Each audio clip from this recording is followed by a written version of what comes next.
గీతాభ్యాసం పునః కృత్వా లభతే ముక్తిముత్తమాం గీతేత్యుచ్చార సంయుక్తో మ్రియమాణో గతిం లభేత్ గీతార్థశ్రవణాసక్తో మహాపాపయుతోపి వా వైకుంఠం సమవాప్నోతి విష్ణునా సహ మోదతే. ఓం తత్సత్. గీతాభ్యాసం పునః కృత్వా లభతే ముక్తి ఉత్తమా గీతేత్యుచ్చార సంయుక్తో మ్రియమాణో గతిం లభేత్. శరీరాన్ని విడిచిపెట్టేటప్పుడు భగవద్గీత భగవద్గీత అని ఎవరైనా భావిస్తూ, అంటే నారాయణ నారాయణ అంటూ చనిపోవడం అనేది చెప్తుంటారు. అక్కడ అజామిలుడు నారాయణ నామస్మరణ చేసినాడు. అది భాగవతంలో దాని తర్వాత ఇంకా ఉంది. ఆయనకు కళ వచ్చింది. అది కళలో నారాయణ నామస్మరణ చేశాడే కానీ నిజంగా జీవితంలో నారాయణ స్మరణ చేసింది కాదు అక్కడ. కానీ ఇక్కడ ఏమంటున్నాడు, ఇక్కడ డైరెక్ట్ గా చెప్తున్నాడు. కళలో కూడా కళలో చేసినాడంటే, కళలో నువ్వు చెయ్యాలంటే నువ్వు జాగ్రత్త అవస్థలో చేసుకుంటే నువ్వు కళలో చేస్తావు. జాగ్రత్త అవస్థలోనే చేయకపోతే కళ ఎట్లా వస్తుంది? ఆడ కొడుకుని పిలిచి పిలిచి పిలిచి నారాయణ నారాయణ అని కళ వచ్చింది ఆయనకి. సరే, ఇక్కడేంటి, ఇక్కడ భగవద్గీతను శరీరాన్ని విడిచిపెట్టే సమయంలో భగవద్గీత యొక్క గొప్పతనము, భగవద్గీత యొక్క గొప్పతనం ఎంతది అనే భావనతో శరీరాన్ని విడిచిపెడితే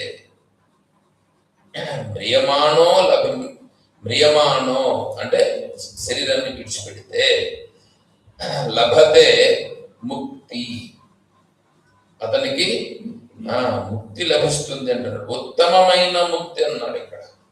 ఉత్తమమైన ముక్తిని అంటే డైరెక్ట్ ముక్తిని చెప్పలా, ఉత్తమమైనటువంటి ముక్తి. ఉత్తమమైన ముక్తి అంటే ఏంటి? ఇంకా ముక్తి లభించలా, ఉత్తమమైనటువంటిది. ఎందుకంటే అతనికి ఇంకా ఆ స్థితి రాలా. ఒకవేళ ఆ భావనతో వెళ్ళిపోయి ఉంటే దానికంత వేరే. ఆ భావనతో కదా ఇక్కడ భగవద్గీత భగవద్గీత అనుకుంటే కదా అన్నట్టు. అట్లా అనుకుంటూ శరీరాన్ని విడిచిపెట్టినా అతనికి ఏమవుతుందంటే, ఈరోజు వస్తుంది ఉపదేశ శాస్త్రంలో కూడా చెప్తాను. దాన్ని ఏంటంటే, నువ్వు లోకంలో ఉండేటువంటి పుణ్యముల అన్ని చేసిన వాటి కంటే కూడా లోకంలో ఏ ఏ పుణ్యం చేస్తే ఎంతెంత నీకు పుణ్య ఫలం వస్తుందో దానంతటి కంటే కూడా ఎక్కువ ఫలం వస్తుంది ఇక్కడ.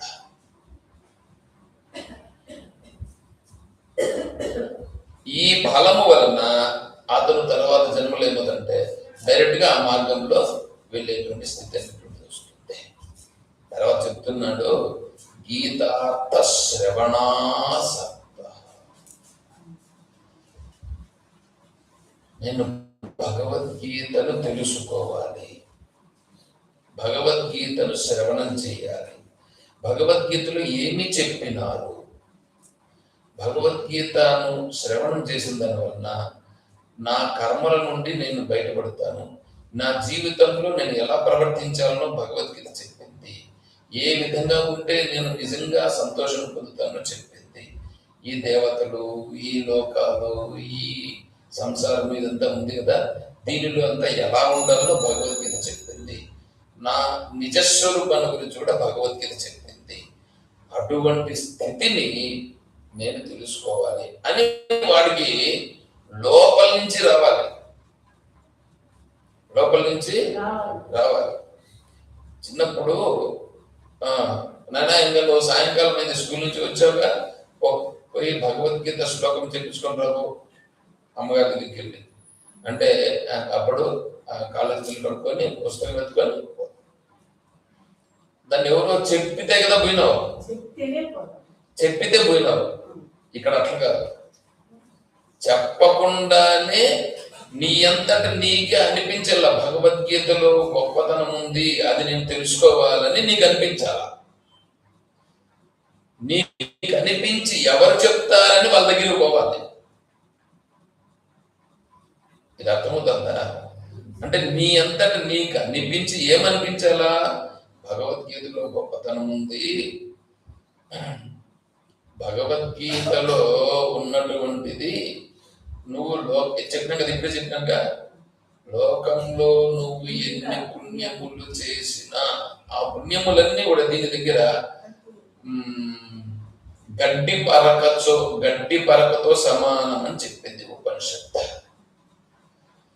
కాబట్టి ఇక్కడ ఆత్మతత్వమును గురించి తెలుసుకోవడం ఉంటుంది. నేను దేవుణ్ణి ప్రార్థించను అంటారు కొంతమంది. ప్రార్థించదు. ఎవరు ప్రార్థించమన్నారు? ఎవరు ప్రార్థించమన్నారు? ఉపనిషత్తు భగవద్గీత కానీ ఉపనిషత్తు కానీ దేవుని ప్రార్థించు అని చెప్పలేదా?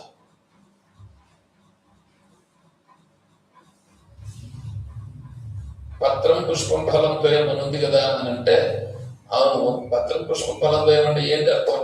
మేము ఎత్తుకొని వచ్చి పత్రాలను పుష్పాలు ఎత్తుకొని దేవుని ముందర పెట్టమని అర్థం. దాని అర్థం ఎందుకు చూసుకోండి, నేను శ్లోకంలో చెప్తున్నాను. మళ్ళా వచ్చినప్పుడు నేను చెప్తా.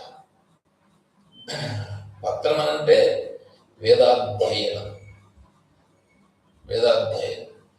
పుష్పం అనంటే నీ హృదయ పుష్పం. ఫలం అనంటే ఆ పత్రము పుష్పం నుంచి, ఇప్పుడు చెట్టు ఉంటుంది, చెట్టు ముందేం చేస్తుంది, ఆకులు వేస్తుంది, కొంచెం పెరిగిన తర్వాత పూలు వస్తాయి, పూలు వచ్చిన తర్వాత పిందె వచ్చి మళ్ళా కాయ అవునా? అంటే ఆకు, పూత, పిందె, కాయ, ఫలం తర్వాత కదా వచ్చింది. అట్లాగే నువ్వు ఈడ వేద మాతను పట్టుకుంటే అది పత్రం.